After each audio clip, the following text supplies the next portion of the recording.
പിതാവിൻ്റെയും പുത്രൻ്റെയും പരിശുദ്ധാത്മാവിൻ്റെയും നാമത്തിൽ ആമേൻ. പരിശുദ്ധാത്മാവേ, എഴുന്നള്ളി വരണമേ. അങ്ങയുടെ വത്സല മണവാട്ടിയായ പരിശുദ്ധ കന്യകാമറിയത്തിൻ്റെ വിമല ഹൃദയത്തിൻ്റെ ശക്തമായ മധ്യസ്ഥതയാൽ എഴുന്നള്ളി വരണമേ.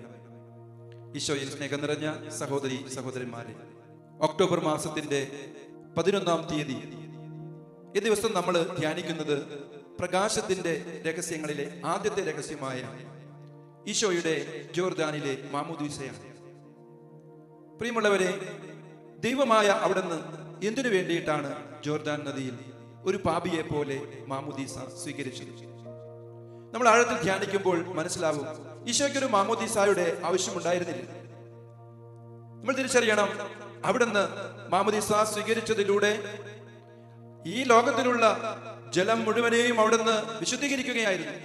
കാരണം ഈ ജലത്താൽ മാമോദീസ സ്വീകരിക്കുന്ന നമ്മൾ ഓരോരുത്തരും ദൈവത്തിന്റെ മക്കളായിട്ട് മാറണം.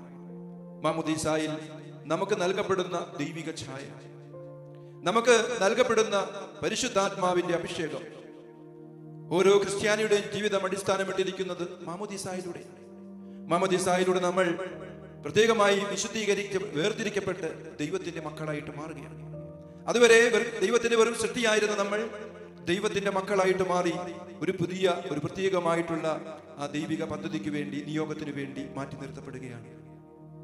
വിശുദ്ധ ജോൺ പോൾ രണ്ടാമൻ മാർപ്പാപ്പ ഈ പ്രകാശത്തിന്റെ രഹസ്യത്തെ പ്രത്യേകമായിട്ട് കൂട്ടിച്ചേർത്തതിന് കാരണം, ഓരോ ക്രിസ്ത്യാനിയും മാമോദീസായിലൂടെ ഈശോയെ ലോകത്തിന് പകർന്നു കൊടുക്കാനായിട്ട് വിളിക്കപ്പെട്ട വ്യക്തിയാണ്. നമ്മളെല്ലാവരും പ്രകാശ ഗോപുരങ്ങളായിട്ട് മാറണം. സ്വർഗത്തിൽ നിന്നും ഒരു സ്വരം കേൾക്കുന്നുണ്ട്, ഇവൻ എൻ്റെ പ്രിയപുത്രൻ. നമ്മളും ദൈവഹിതം പാലിച്ച് ദൈവം മാമോദീസായിലൂടെ നമുക്ക് ബലമേൽപ്പിച്ചു തന്നിരിക്കുന്ന വലിയ ദൗത്യം, ഈശോയെ ലോകത്തിന് കൊടുക്കുക എന്നുള്ള ദൗത്യം നമ്മുടെ ജീവിതത്തിലൂടെ അനുവർത്തിക്കുമ്പോൾ, അതിനായിട്ട് നമ്മൾ ഒരുപാട് ദൈവഹിതത്തോട് ചേർന്ന് ദൈവവചനം അനുസരിച്ച് ജീവിക്കാൻ, സഹനങ്ങൾ ഏറ്റെടുക്കുവാൻ, നമ്മുടെ ജീവിതത്തെ ദൈവത്തിന്റെ നിയോഗമാക്കി മാറ്റുമ്പോൾ നമ്മളെക്കുറിച്ചും സ്വർഗത്തിൽ നിന്ന് സ്വരം കേൾക്കും, ഇതാ ദൈവത്തിന്റെ പ്രിയപുത്രൻ, ഇതാ ദൈവത്തിന്റെ പ്രിയപുത്രൻ. രക്ഷാകര രഹസ്യങ്ങളെ കുറിച്ച് ധ്യാനിക്കുന്ന ഈ ഒക്ടോബർ മാസത്തിൽ പരിശുദ്ധ അമ്മയും നമ്മോട് പറയുന്നത് തന്നെയാണ്, എൻ്റെ പ്രിയ മക്കളെ, നിന്റെ ഹൃദയത്തില് എൻ്റെ പുത്രനായ ഈശോയുടെ ദൈവിക ഛായ പതിച്ചിട്ടുണ്ട്. നീ പരിശുദ്ധാത്മാവിനാൽ നിറയപ്പെട്ട വ്യക്തിയാണ്. അതുകൊണ്ട് തന്നെ ലോകത്തിന്റെ ഒരു ജീവിതമല്ല നീ നയിക്കേണ്ടത്. നിന്നെ ദൈവം സൃഷ്ടിച്ചിരിക്കുന്നത് ദൈവത്തിന് വേണ്ടിയിട്ടാണ്.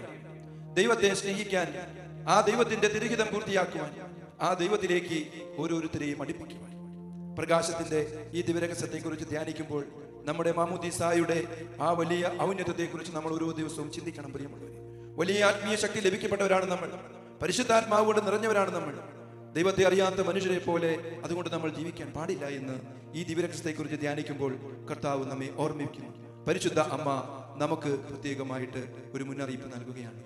നമ്മുടെ ക്രിസ്തീയ ജീവിതം അയക്കപ്പെട്ടവന്റെ ജീവിതമാണ്. മാമോദീസായിലൂടെ നാം ഓരോരുത്തരും അയക്കപ്പെട്ടവരാണ്.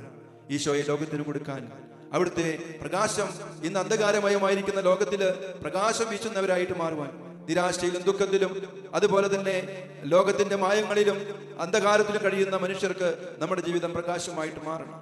നമ്മുടെ ജീവിതം വലിയൊരു അനുഗ്രഹമായിട്ട് മാറണം. മാമോദീസായിൽ നമുക്ക് നൽകിയ സ്വർഗീയ പരിശുദ്ധി, ആ തൂവെള്ള വസ്ത്രം, അതിന്റെ വിശുദ്ധി നഷ്ടപ്പെടുത്താതെ ദൈവകൃപയിൽ ജീവിക്കാൻ നമുക്ക് ഈ ദിവസം ആത്മാർത്ഥമായിട്ട് പ്രാർത്ഥിക്കാം. അതിനായിട്ട് പരിശുദ്ധ അമ്മയോട് ചേർന്ന് നമുക്കും പ്രാർത്ഥിക്കാം. ദൈവകൃപ നിറഞ്ഞ മറിയമേ സ്വസ്തി, കർത്താവ് അങ്ങയോടുകൂടെ സ്ത്രീകളിൽ അങ്ങ് അനുഗ്രഹിക്കപ്പെട്ടവളാകുന്നു.